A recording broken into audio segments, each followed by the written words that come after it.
When I was younger, I used to have this quiet, menacing voice inside me. I was starved for attention and affection, but every time I started to receive it from somebody, that voice would quietly urge me to run away.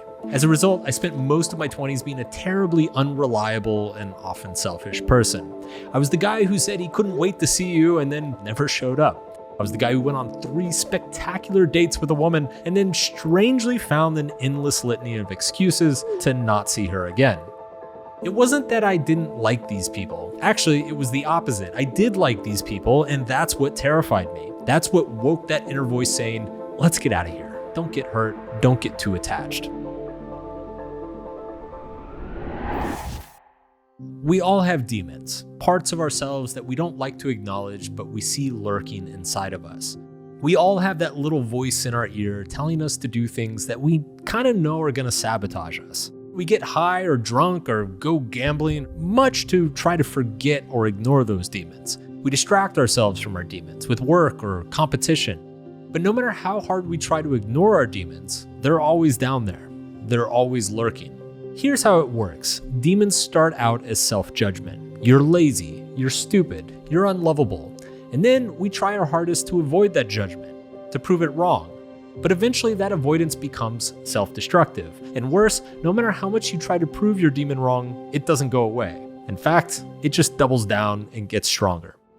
One of the demons that I still struggle with is laziness. While we're all lazy slobs at least some of the time, my struggle is with my own sense of usefulness in this world, and sometimes it spirals to a dark and lonely place if I'm not careful. When I procrastinate, I tend to judge myself pretty harshly, telling myself that I'm no good, I'm a lazy sack of shit.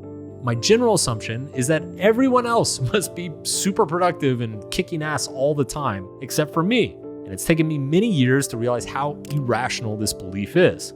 But still, that doesn't change the fact that the little voice whispers that no one else is having the problem staying motivated, therefore, something must be wrong with me.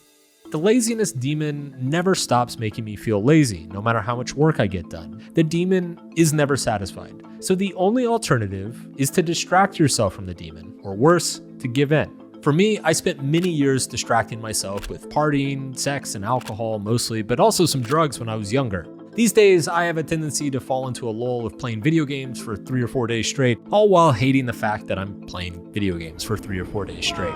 In this way, our demons morph into a kind of self-loathing. You feel powerless and trapped. You can't win. No matter how much you succeed, you can't prove the demon wrong. And yet, when you give up and fail, you just prove them right.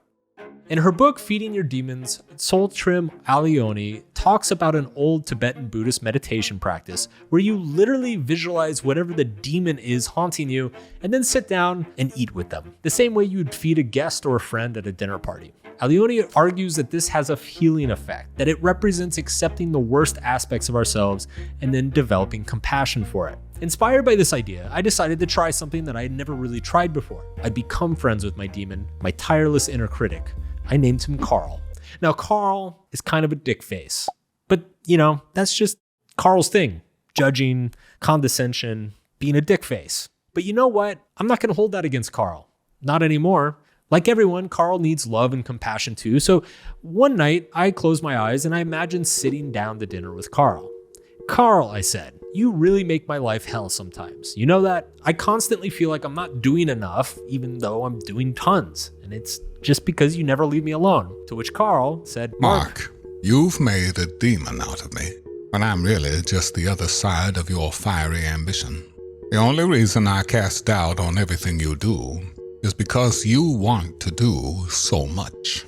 God damn, Carl, you sound just like Morgan Freeman. I know. I get that a lot. So what you're saying is you're just here because you reflect the sacrifices of the things that I desire. You could say that. Or you could go even further and say that I'm not a reflection of you. I am you. Whoa.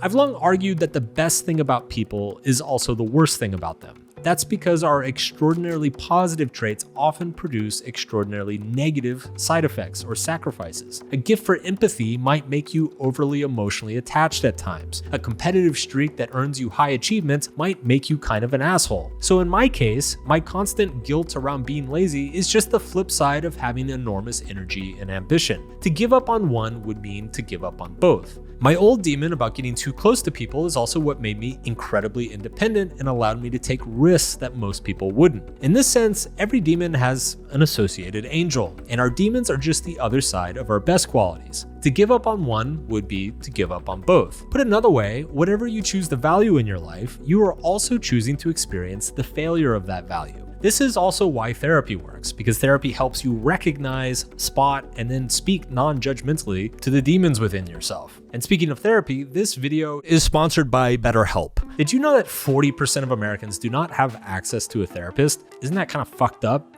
Well, they don't. But thankfully, you can now access therapy from anywhere using services like BetterHelp. Through an onboarding survey, BetterHelp matches you with a therapist who can help you with your demons. And from there, you can communicate with them any way you wish, through text, phone calls, or video calls. But most importantly, if your therapist turns out to be a fucking weirdo, you can switch at any time. Therapy was hugely impactful for me when I was younger. It helped me both recognize and cope with some of my demons, and it can hopefully help you cope with yours too. So get 10% off your first month of therapy by using the link in the description below, or go to betterhelp.com/Mark Manson. That's 10% off your first month, betterhelp.com/Mark Manson. All right, back to Carl. In The Subtle Art of Not Giving a Fuck, I spent much of the book talking about entitlement. The assumption that we deserve special treatment or better results than everyone else. This drive to disassociate from our demons is a subtle form of entitlement. It's an assumption or belief that we should be able to live without cost or sacrifice. An offshoot of that assumption is often the belief that our pain is somehow special or unique to us, that no one understands what we're going through, or no one can relate to what it's like to be us or have our problems. But here's the hard truth that we all need to hear. There's nothing special about your demons. Carl doesn't just visit me, he visits millions of people around the world every single day, and there's a good chance he visits you too. He's kind of like Santa Claus, except instead of presents, he brings self-loathing. If everyone faces demons at some point, then it means we don't have to be ashamed of them. It means that we're human, that there's not actually anything unique or special about our problems. And I can't tell you how many emails I get from people saying something like, "Hey Mark, I got this really messed up problem that you've probably never heard of before. Wait till you get a load of this." And then they go on to describe an issue that 26 other people have emailed me about that month. Like a shitty partner, our demons delude us into thinking that they're ours, that our hearts are the only ones that they have infiltrated, when really they're banging half the people around the block. Now, it's important to note, befriending the demon isn't necessarily agreeing with the demon, and it's definitely not the same thing as indulging the demon. An alcoholic isn't made better by drinking more alcohol. That just feeds the addiction. No, you befriend your demon by treating them the same way you treat your crazy uncle who believes in conspiracy theories about crop circles. You listen to them, you smile at them, you hug them and tell them that you love them, and then you go about your life. You say to yourself, yes, I'm being lazy today, but that's okay. I'm allowed to have a couple lazy days here and there. That doesn't mean I'm a horrible person or that I'm fucking anything up. But thank you, Carl, for mentioning it to me. All good, buddy. We all have a bundle of voices offering their perspectives in our heads at all times. A lot of our decisions are made as though they are made by a committee. One part of you feels bad for your brother who got arrested and you want to bail him out of jail. Another part of you is like, well, fuck him, he's so selfish anyway. Another part of you wants to impress your parents. Another part of you wants to say, fuck your parents, they never paid enough attention to me. Your demons are just members of that brain committee shouting at each other. So let them have their seat, let them have their say, but when necessary, outvote them. Now, none of this is new, of course. Aside from the Buddhists encouraging you to be pen pals with the worst parts of your nature, the famous psychoanalyst Carl Jung wrote prolifically about what he called the shadow self. For Jung, your shadow is all of the parts of yourself that you despise or loathe and therefore hide and avoid. Much like a shadow, it's this dark image that follows you around wherever you go, always behind you, always attached to you. It's impossible to run away or lose your shadow because ultimately, your shadow is a representation of you. It's a beautiful metaphor because no shadow can exist without a source of light. To To rid yourself of your shadow would require you to rid yourself of the light in your life and thus live in utter darkness.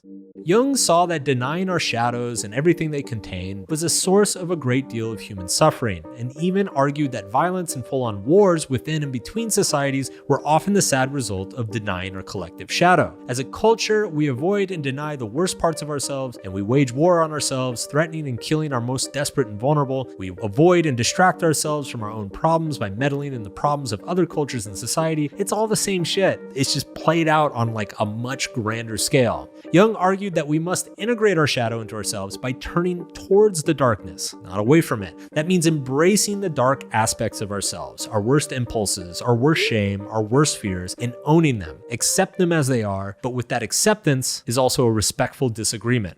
Because you can't have light without dark, and you can't truly value something unless you also value the lack of that something. You can't strive to achieve great success if you aren't also a little paranoid about failure. You can't desire wonderful relationships if you aren't also a little terrified of losing that person. So be nice to your demons. Invite them for dinner, maybe a little bit of tea time. Tell Carl I said hello, and in time, they'll be nice to you.